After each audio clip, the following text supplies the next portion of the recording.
Well, welcome to this month's Ask Your Herb Doctor. My name's Andrew Murray. My name's Sarah Johannesson Murray. For those of you who perhaps have never listened to the shows, they run every third Friday of the month from 7 till 8 p.m. We're both licensed medical herbalists who trained in England, graduating there with a degree in herbal medicine, and we run a clinic in Garberville where we consult with clients about a wide range of conditions and recommend supplements and nutritional counselling. You're listening to Ask Your Herb Doctor on KMUD Garberville 91.1 FM, and from 7:30 until the end of the show at 8 o'clock, you're invited to call in with any questions, either related or unrelated to this month's subject of antioxidant theory and the continued war on cancer. The number here, if you live in the area, is 923-3911, and there's an 800 number, which is 1-800-568-3723 for those outside the area. And also for those people listening on the web. So www.kmud.org, and this show is streaming live. So I think many of our people that come from the Midwest and the East Coast are probably listening to this on the web.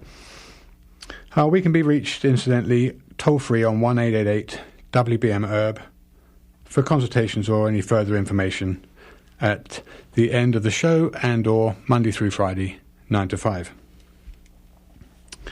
So I wanted to open up with a little a repeat or a paraphrase of some of our previous discussions with Dr. Peat, both in July and in May.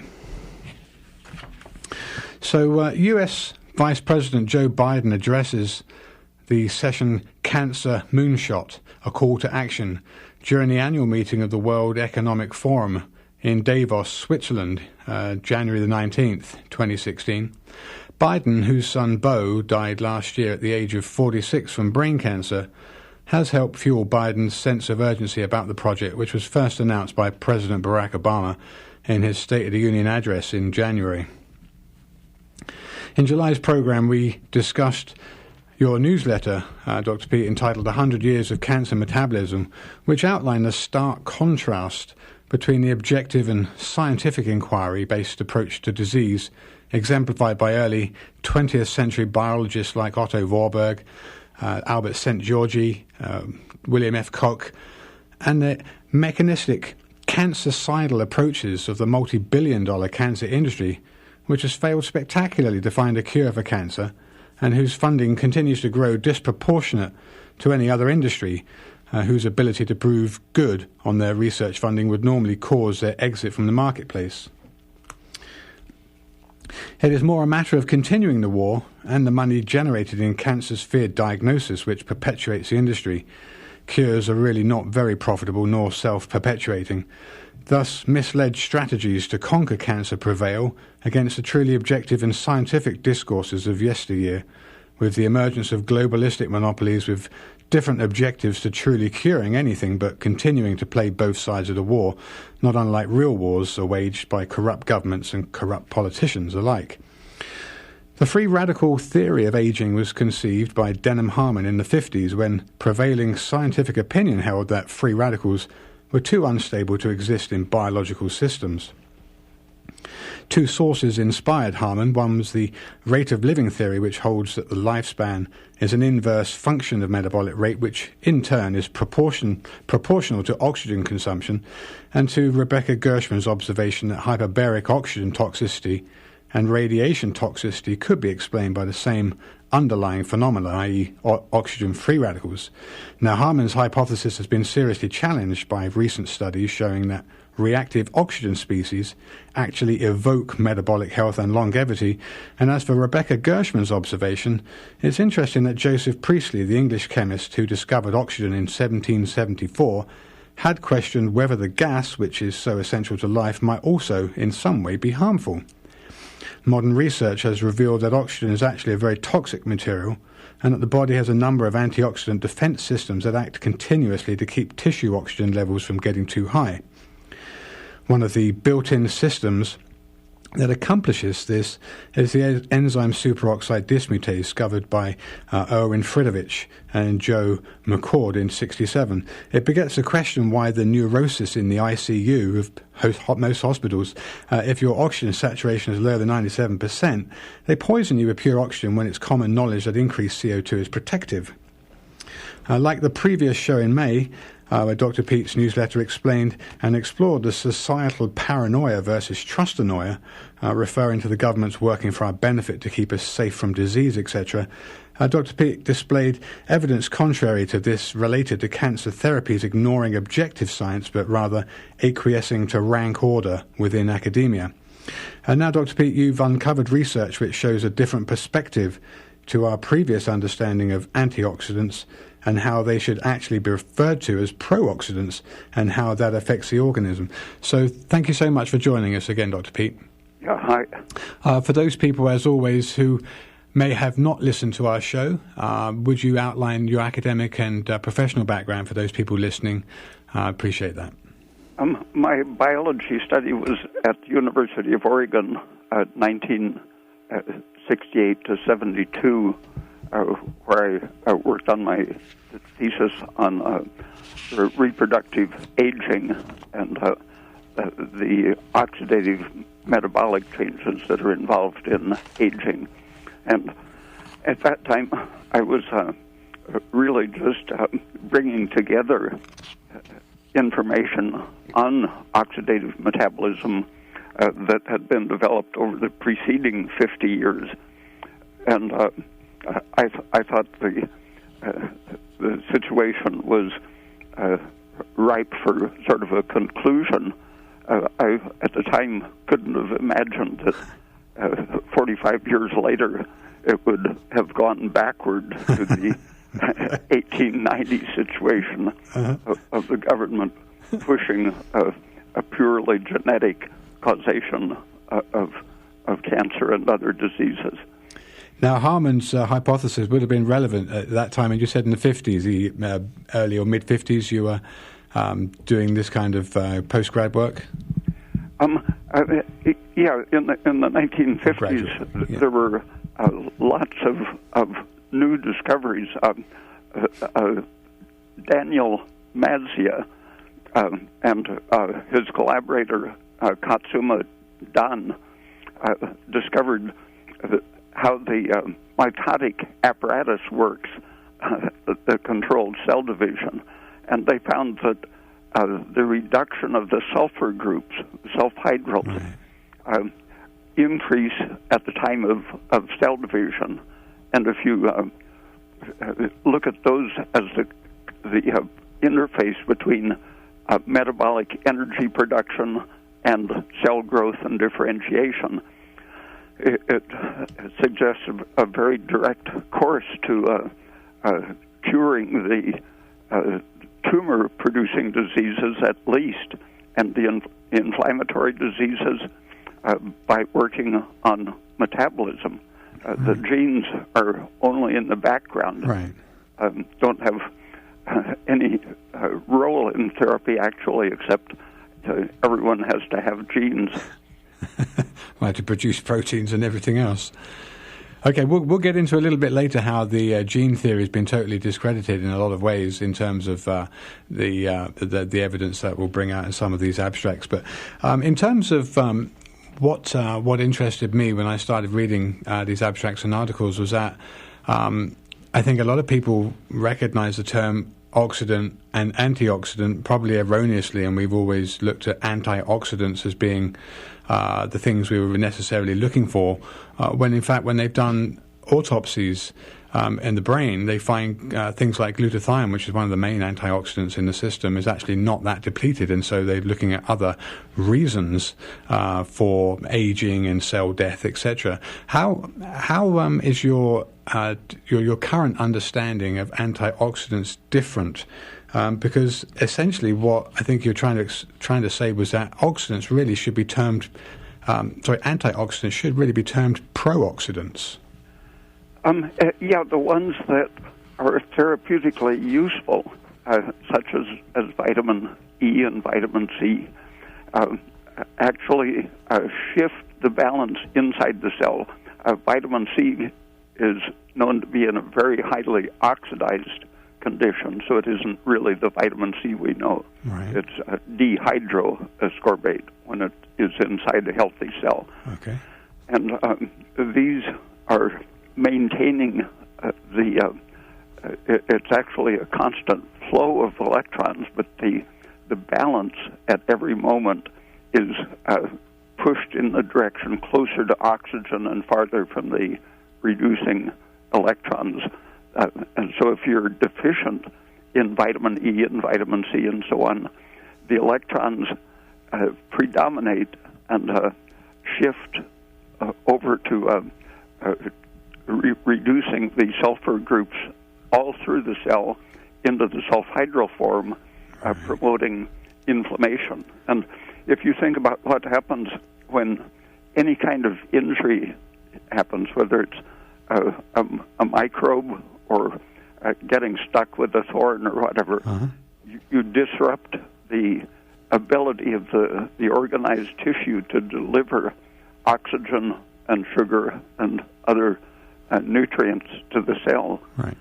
And so the cell in that area is starved, can't oxidize, and it has an immediate shift over to the basically the antioxidant side.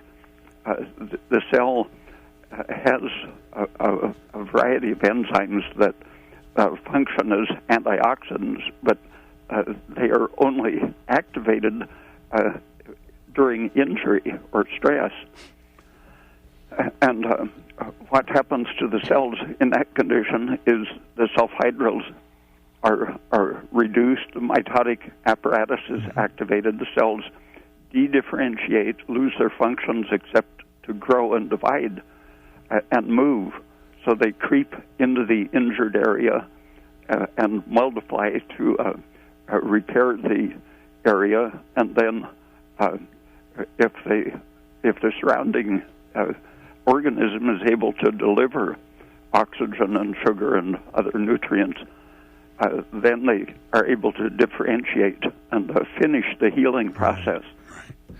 All right. So this whole theory of antioxidant, that we don't want to oxidize things, is really we want the cell to be oxidizing, and an injured cell is not using the oxygen. It's actually in an anti-oxygen state. Yeah, and if you get stuck in the antioxidant state, that keeps the healing process from being completed, and that's where cancer is. It's stuck in the inflamed antioxidant state, only able to divide without knowing exactly what it should be doing. So how can we understand? How can we understand how CoQ10 and naringenin and apigenin are actually working on the inside of the cell? The apigenin and naringenin from like orange peel, marmalade, and celery seeds, and apigenin from celery seeds. Those potent antioxidants, as we're told, they're antioxidants, but how are they actually working in the cell? The coenzyme Q10 is now known to fit very specifically in the certain places in the mitochondria that deliver electrons to the electron transport system, delivering it ultimately to oxygen to complete the production of ATP and carbon dioxide. So it plugs right into the oxidative system. So it's actually oxidizing. It's oxidizing everything upstream to deliver those electrons into the oxidizing pigments which deliver the electrons to oxygen. So it's a necessary link between oxygen and the all of the reducing factors. So if you don't have that link, that's one of the essential links that you need to prevent the electrons from going into the growth cell division system. Right, because if the cells don't have enough oxygen, then they'll start dividing and potentially becoming cancerous if they don't get that oxygen and the oxidizing process happening. Yeah, and where the actual antioxidant function comes in is when you have an oversupply of polyunsaturated fats, for example. When you don't have enough oxygen and go into that inflamed cell division state, the electrons that can't be taken up by oxygen are free to locate on iron atoms, for example. And the iron, when it's reduced, there's always some potential iron, but the older you are, the more free iron there's likely to be in your cells.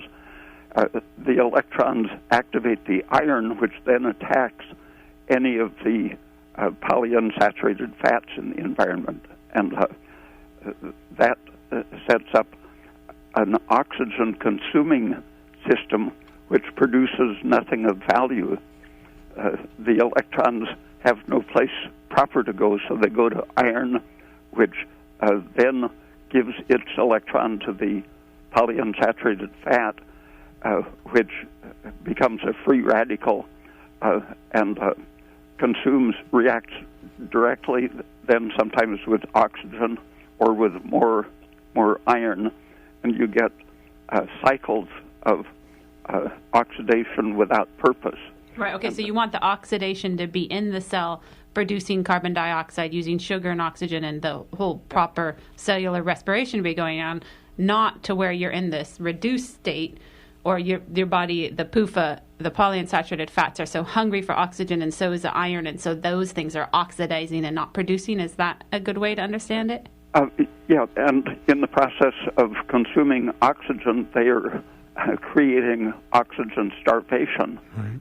And so they're setting up the situation to spread. So it's a very energy wasteful situation. Yeah, an oxygen wasting system. Is that because the polyunsaturates will attract the oxygens more strongly than the respiring cell? Yeah, they become a trap for oxygen, and as they deteriorate, they interact with the iron and proteins and create imitation oxidative enzymes, except as a short circuit directly between NADH and oxygen by way of the iron and proteins that are condensed in the form of age pigment or lipofuscin, made up of polyunsaturated fats and parts of the cell which have been destroyed. And so those function as a very powerful oxygen sink, keeping the mitochondria from getting the oxygen they need. So you don't want to. So that's why you don't want to eat fried foods that are fried in liquid vegetable oils, right, because you're going to create a oxygen starvation for your cells that need the oxygen because the vegetable oil is going to soak it all up.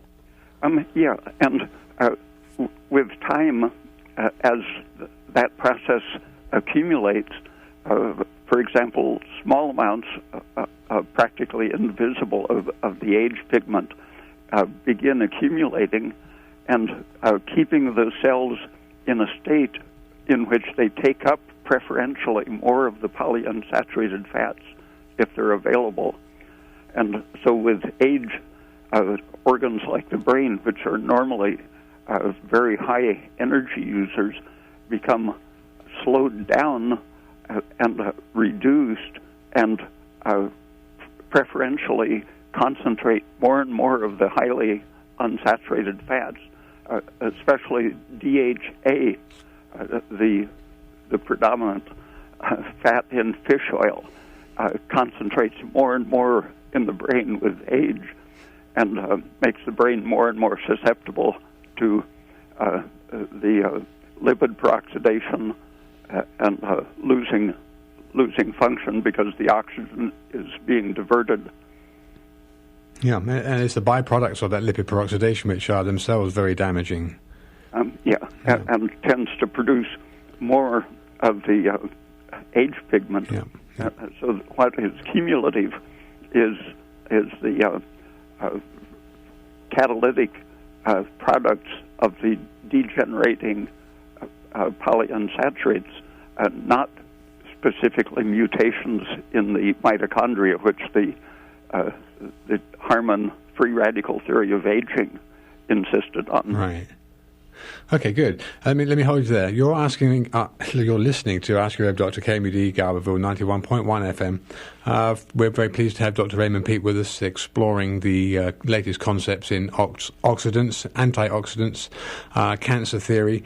The lines will be open from 7:30 to 8 o'clock if callers would like to call in with any questions, either related to this month's subject or to other relevant subjects surrounding health. The number here, if you're in the area, is 923-3911. Well, there's an 800 number for those out of state, perhaps 800-568-3723. And Dr. Peat, that's brought up an interesting point here, lipofuscin. So I know we've mentioned it many times in the past in reference to fish oils, which unfortunately are still portrayed as being very healthful and is still a very multi-billion-dollar industry for certain corporations. Obviously, these things take a long time before they reach the mainstream and people understand that what they're doing for themselves is actually very harmful. So I was thinking about the link, and it's a little bit of a kind of curveball, but the outbreak of Zika. Let's just explore. I haven't really prepared. I know you haven't prepared for it, but I know you've normally got a very different perspective at which to approach a problem. So in terms of Zika and the prevalence of microcephaly, if that indeed is a manifestation of Zika only, I was looking earlier on just at lipofuscin in general. I came across the term neuronal ceroid lipofuscinosis. Now, ceroid apparently is a product that's produced as a result of the inability to remove lipofuscin. And there are 8 types or so. They've recognized these types or subtypes, genetically separate neurodegenerative disorders that result, as I said, from the excessive accumulation of the pigment lipofuscin. Now, with reference, like I said, to ceroid, it's apparently formed when a disposal system for lipofuscin is overloaded. But what caught my attention was that they had 8 types, and types 1, 2, and 3 were associated with microcephaly. And I know that without bringing up this or changing the subject of this month's show to Zika and the the political ramifications and or the conspiracy theories about Zika, in terms of microcephaly in the infantile brain developing in utero, with reference to polyunsaturates and the production of lipofuscin and or the inability to remove the waste producing lipofuscinosis, how do you see microcephaly in the kind of in the overall picture for the explanation of what Zika does to infantile children? Well, it could be a virus like that, or it could be the insecticides that people absorb when they're spraying the mosquitoes that carry the virus. Okay. The insecticides are known to damage brain development, but 50 years ago, with experiments in mice and then a little later in dogs, they found that in proportion to the unsaturation of the fat in the mother's diet, the brain development was retarded. And the baby animals had smaller brains and were less able to learn in proportion to the amount of prenatal polyunsaturated fat they absorbed. Because isn't it true that the placenta will try and filter out all of the polyunsaturated fat from the mother's diet? Yeah, the placenta preferentially absorbs glucose and fructose, but if the diet, if the mother happens to have low blood glucose, then more of the mother's circulating fats, as your blood sugar goes down, you liberate into the bloodstream free fatty acids. So when the mother has hypoglycemia, the placenta loses the ability to screen out the fats to some extent, where the baby should make its own brain fats purely from glucose. And those would be saturated fats. Those wouldn't be polyunsaturated fats, correct? Well, primarily saturated, but then we intrinsically are able to make a series of polyunsaturated fats called the omega-9 series. Like what's in olive oil? Those are present in any healthy baby's brain, whether it's a human or a cow or a bird or rodent. The developing brain turns sugar into saturated fats and the omega-9 series. And the brain is predominantly lipid in its structure. About 50% fat, very high fat content compared to other tissues. Okay, so another thing that came out looking at the breakdown of the different subtypes of lipofuscinosis were those that were associated positively with epilepsy, either childhood epilepsy, midlife, or late life epilepsy. How do you see epilepsy in relation to polyunsaturates in the diet? Vitamin E has been proven to reduce the incidence of seizures in lots of animal experiments, and the process of stress in a brain cell lowers the oxygen availability, triggers that reductive process, causing lipid peroxidation. And if your tissues are well saturated with vitamin E, that's much less likely to happen. Right. Okay, so let's move on to a couple of other examples of the evidence that's been disproven in terms of mitochondrial energy production, mitochondrial health, the theory of aging. There are instances, well, not instances, it's very well documented knowledge that parrots are very long-lived compared to quail, for example, and there's a naked mole rat which lives for 32 years compared to regular mice that live for 3 years. In terms of the metabolic energy of an organism to deal with insults, essentially, by having the energy to overcome that in the system, what do you have to say about the longevity of different species that exist even within the same species, so that the parrots and the quail and the mole rat and what about the a regular flamingos? mouse? Well, flamingos also long-lived, yeah. There are a few researchers who have surveyed a lot of different animals and found that the highly unsaturated animals in a given species don't live as long as those less highly unsaturated. Hulbert and Pamplona are two of the people who have done the most research, and they find that birds in general are much less unsaturated in all their tissues than mammals, and part of that is that they don't activate enzymes that extend, for example, linoleic acid in a mammal is processed to remove electrons until it can, with the addition of more carbons, can become EPA or DHA, the highly unstable polyunsaturates. The birds simply don't use those enzymes to the extent that mammals do.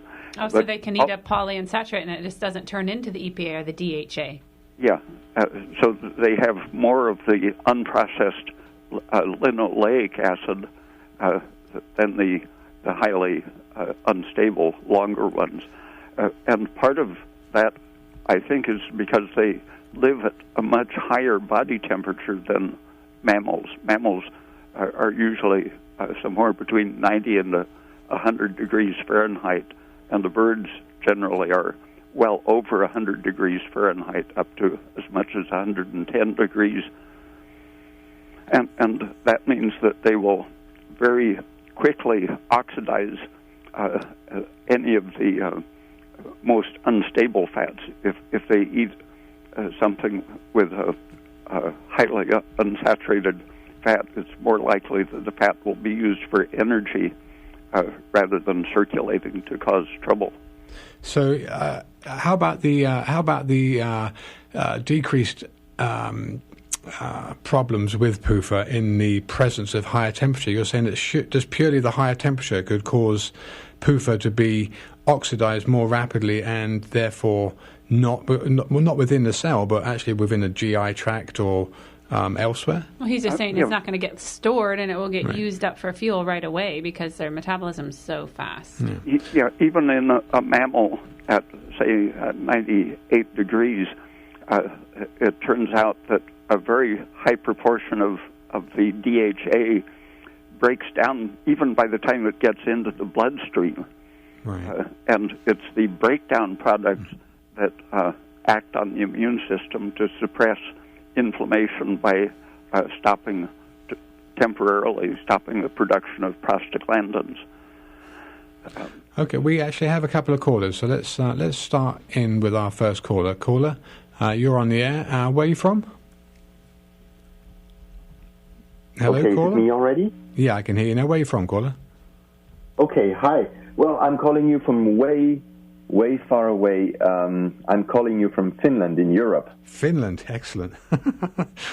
The sun hasn't risen yet and will not rise for another couple of hours. Oh, well, good to hear you. Good to hear your voice from Finland. All the best. What's your question for Dr. Peat? Well, I'd like to first thank you for the show, and I'd like your opinion about two very different types of devices. The first one are the so-called PEMF devices like Earth Pulse, Delta Sleep. The goal would be to induce Delta Sleep in a 46-year-old male as myself. And the second type of device I'd like your opinion on is CO2 breathing machines and CO2 bath devices. Yeah. Okay, well, the CO2 question, no problem. The first one, Dr. Peat, have you heard of this device, a PEMF? No, I don't know what it means. Caller, can you just elaborate a little bit on the fundamentals of this? Sure. So those are, I think, in the PEMF there must be must be electromagnetic field. So it's EMF. There are devices that you wear on your upper chest, and they're supposed to deliver some light, pulsing electromagnetic signal to induce deep sleep, like Delta Sleep. Okay. Interesting. Dr. Peat, what do you think about that EMF generator?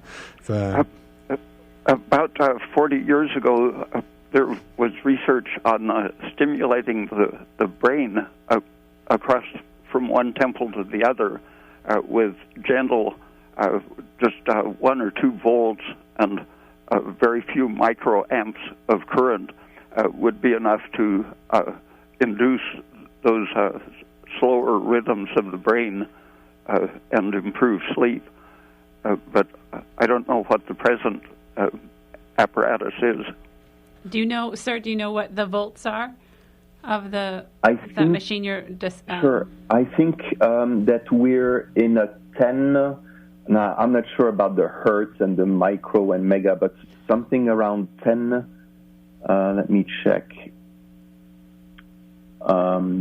So basically, the latest devices seem to have to be worn on some artery between the heart and one of the sides, like the arm, and I think it's something like 10 hertz or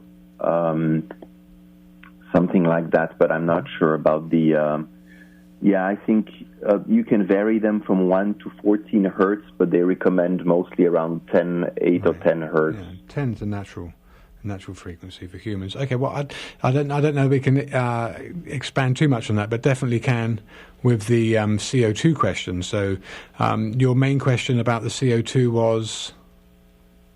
Yeah, so now I can see, for example, on the Ray Peat Forum, there are people doing all kinds of experiments, and one of them being to basically bathe, or well, there are breathing machines where you can regulate how much CO2 you're getting, and then one gentleman even invented some kind of bath device, so it's like a huge plastic balloon that you wrap around yourself, and there's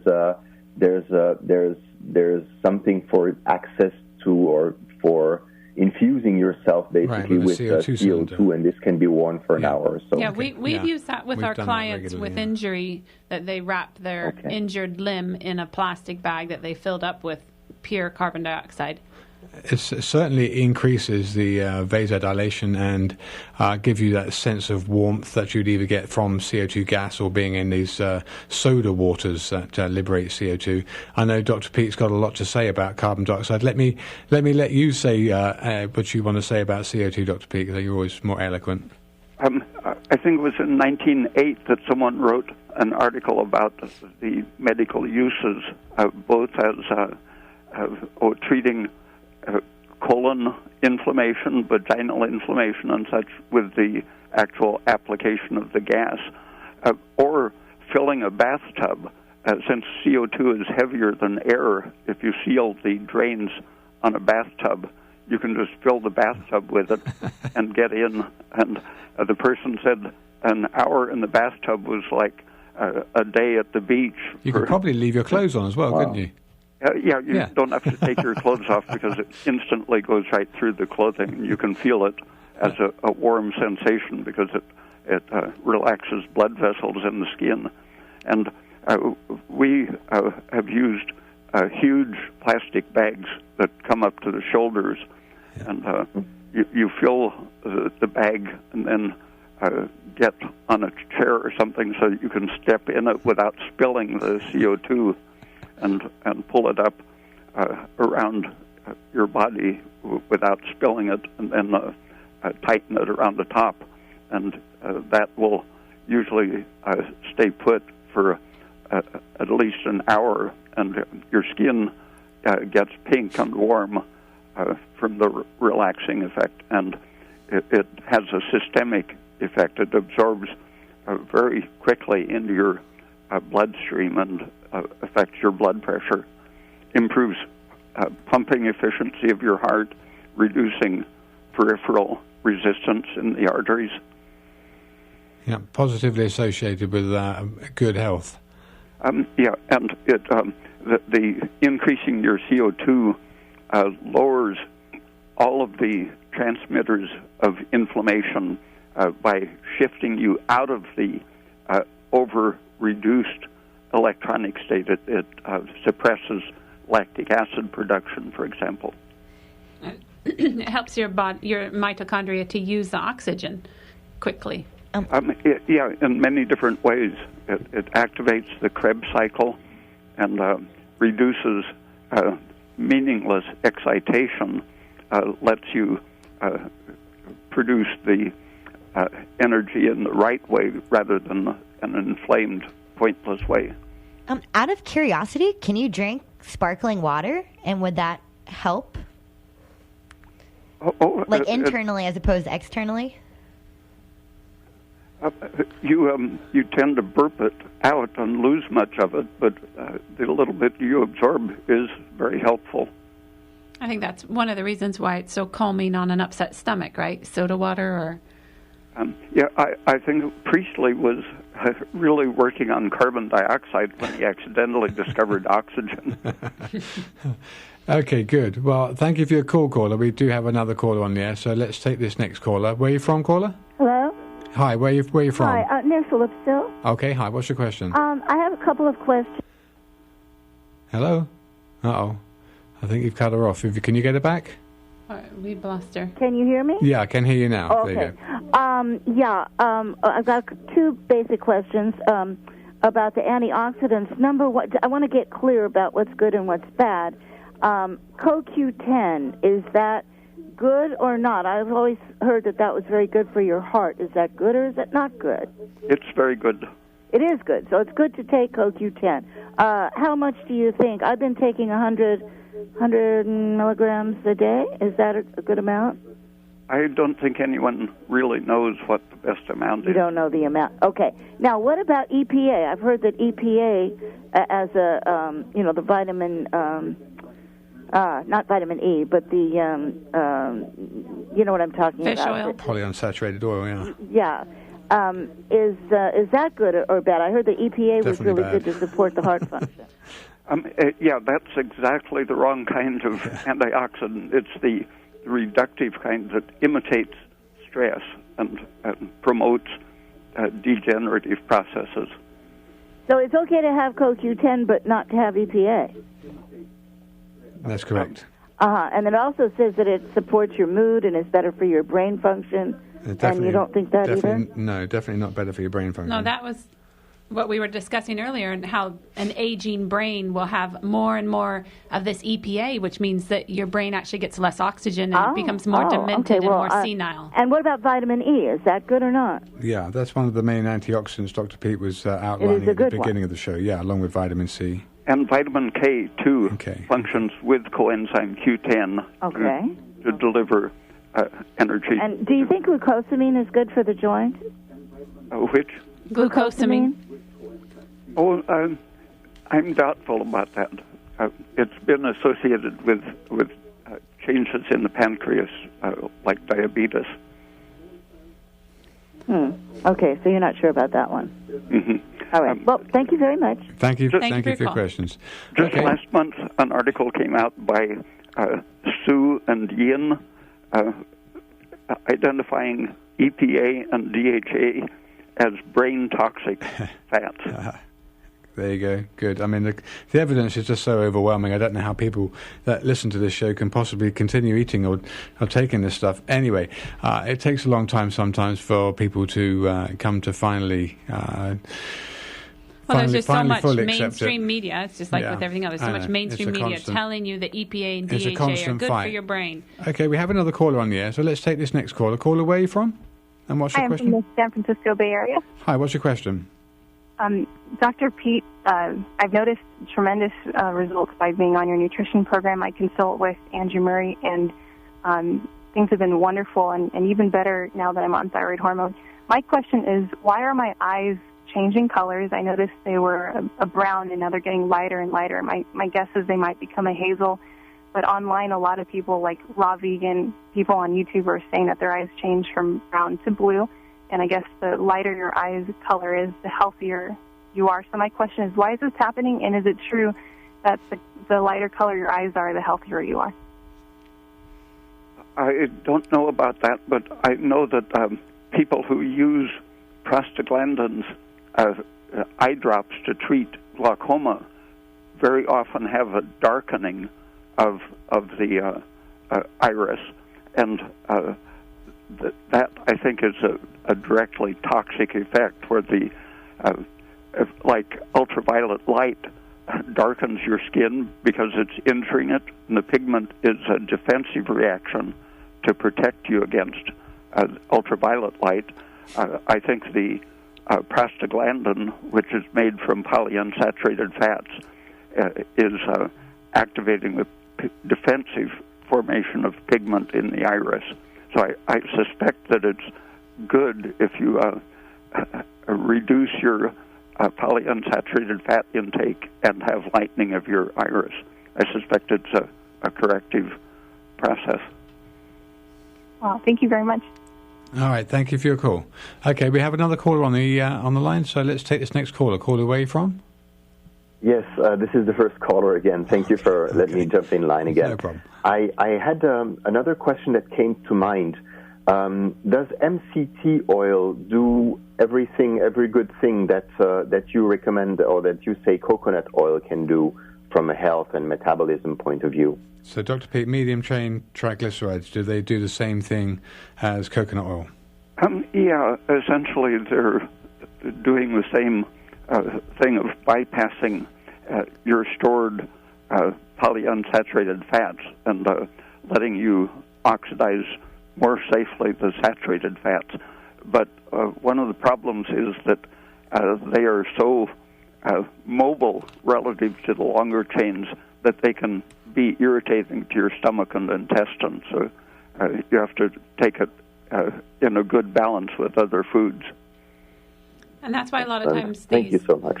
These supplements, like the vitamin D is in it, MCT oil, or the vitamin K, they can be irritating on people's digestion, and therefore then they can use those vitamins topically if they experience intestinal irritation from the MCTs. And that was another question, Dr. B, I wanted to ask you. Can you please describe the relation between vitamin K and CoQ10? Is it a precursor for CoQ10? It works at the same site in the mitochondrion, and it seems to just act as a stabilizer or amplifier of the effect of coenzyme Q10. So it's almost like if you take vitamin K, you're helping protect the CoQ10 that you have in your system? Yeah, I think vitamin E and K both have that function of working at the CoQ10 site. So do you think it's necessary for someone to supplement with CoQ10 if they're using vitamin K?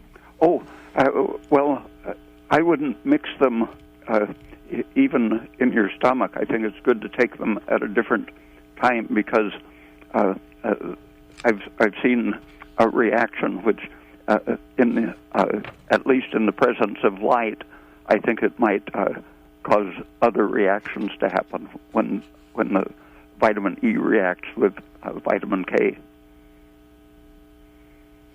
Okay, we have another caller, so let's take this next caller. You're on the air. Where are you from? Hi, this is Sue. I'm in Albion.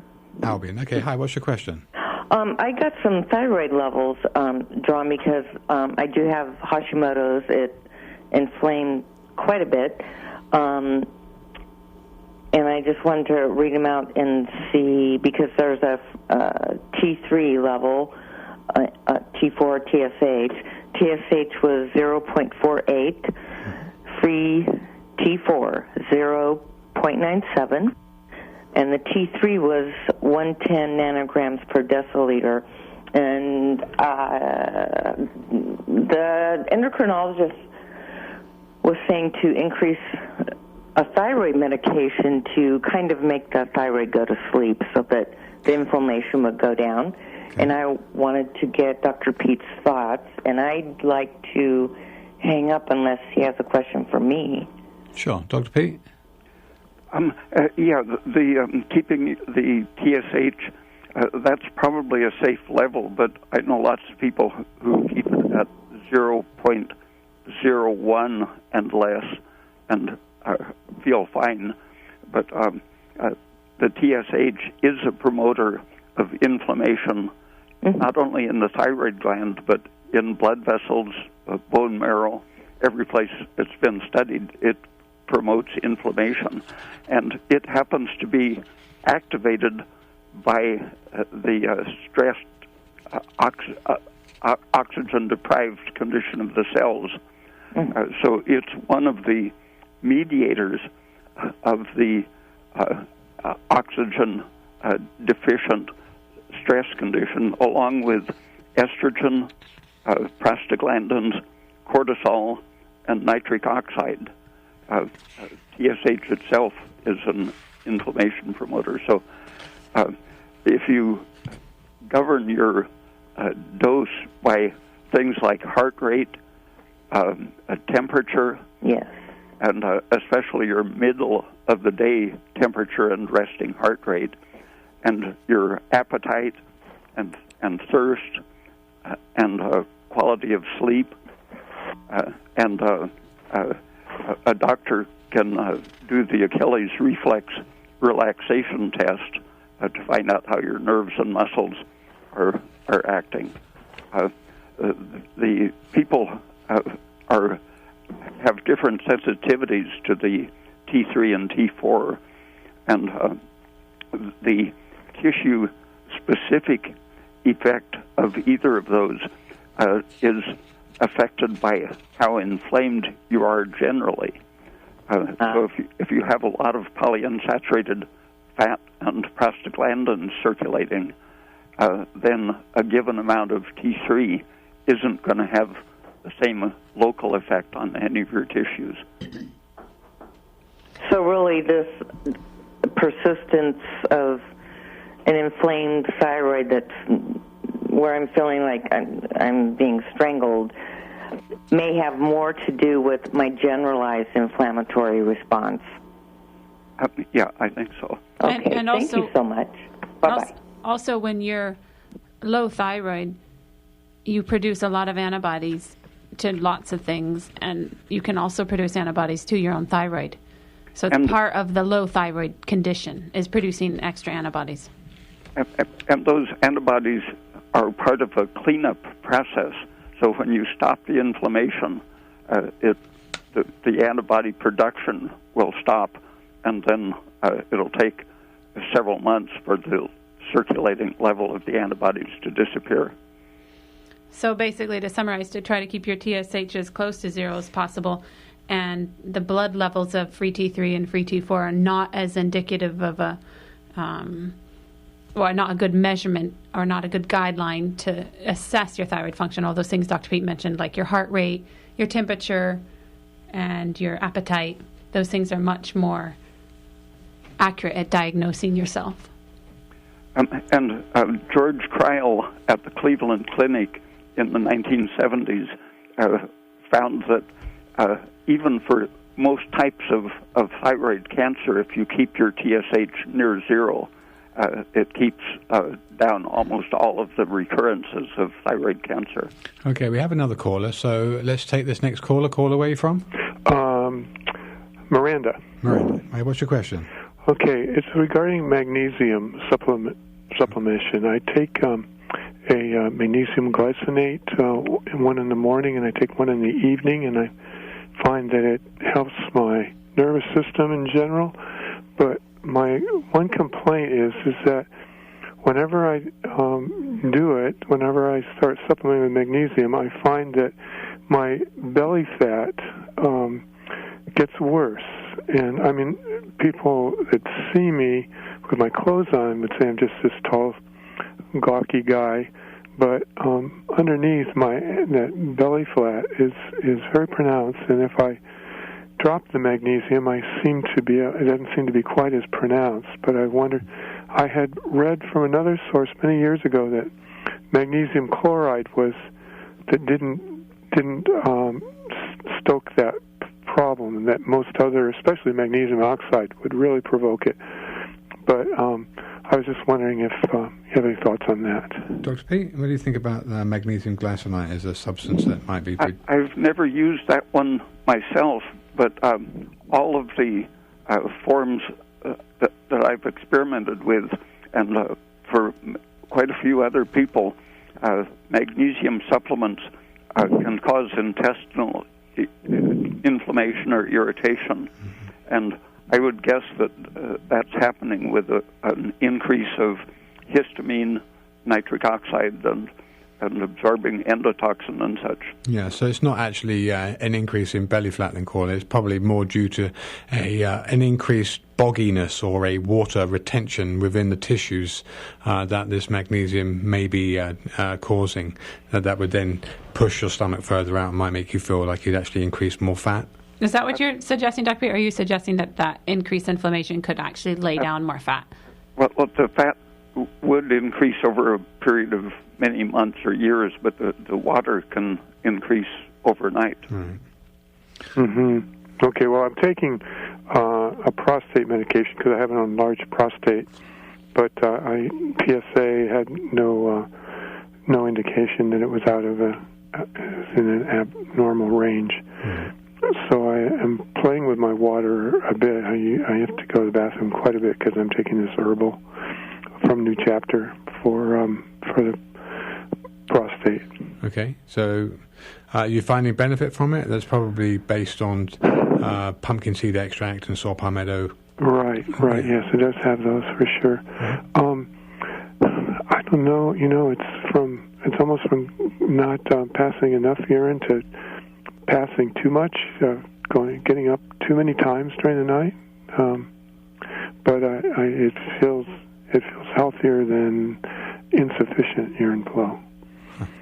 Dr. Peat, a quick, we've only got a few minutes left here at the end of the show, but a quick word on prostatic hypertrophy, benign prostatic hypertrophy, and urination difficulties, and what your approach to that would be? Well, the thyroid is the basic thing because it helps you make the anti-inflammatory pro-oxygen steroids, pregnenolone, progesterone, DHEA, and testosterone, and keeps down the estrogen. And when anything is irritating your intestine, increasing histamine and other anti-oxidative mediators, the inflammation spreads from your intestine through your whole pelvis in particular, and it will cause the smooth muscle of the bladder wall to become hyperactive and oversensitive, and that causes frequent urination. And lots of people assume that there's something wrong with their prostate when it's really the intestine inflaming the whole urinary system. I see. And so with, as you were saying, if the magnesium is inflaming the irritation, then the magnesium might be possibly indicated? I think so. You can get adequate magnesium. If your thyroid lets your cells retain magnesium, then 400 milligrams per day is easy to get from foods, fruit juice, milk, cheese, eggs, meat, seafood. All of those things are very good sources of magnesium. Coffee. Yeah, unfortunately, a lot of those are. I'm definitely a committed vegetarian, so I don't have eggs. Okay, I don't want to butt in there, but let's put it like this: it's 3 minutes to 8 o'clock, and we're going to wrap up with the show here. So thank you very much for your call, caller, and all the callers we received. Yes, thank you very much. And I just want to say one more thing about magnesium and thyroid, Dr. Peat. You've said that when you have a thyroid deficiency, you're not able to store magnesium properly, and so it almost is like you have a magnesium deficiency as well. Yeah, and you can correct a magnesium deficiency if you go at your thyroid dosing carefully over a few days. It helps you extract it from your ordinary diet. Right, so you don't need to supplement such large doses. Yeah, in the first 2 or 3 days, if you're going to start a thyroid supplement, sometimes the magnesium helps you adapt more quickly to the thyroid, but usually, for a vegetarian, you can boil any kind of green leaves. Doesn't matter what kind, but the magnesium comes out very quickly when you boil it. Just make sure to drink the water you boiled in. Yeah. Okay, well, thank you so much for your time. I don't want to cut you off, Dr. Peat. I just want to make sure people know how to reach you. So, once again, thanks so much for giving your time. You're always so very generous, and we really do appreciate it. For those people who have heard Dr. Peat or want to find out more about him, www.raypeat.com. Lots of articles, scientifically referenced. He really does know what he's talking about. For those of you who've listened to the show, we can also be reached toll-free on 1-888-WBM-HERB, Monday through Friday for consultations or further information. My name's Andrew Murray. My name's Sarah Johannesson Murray. Thank you for tuning in tonight. We've enjoyed your calls. Good night.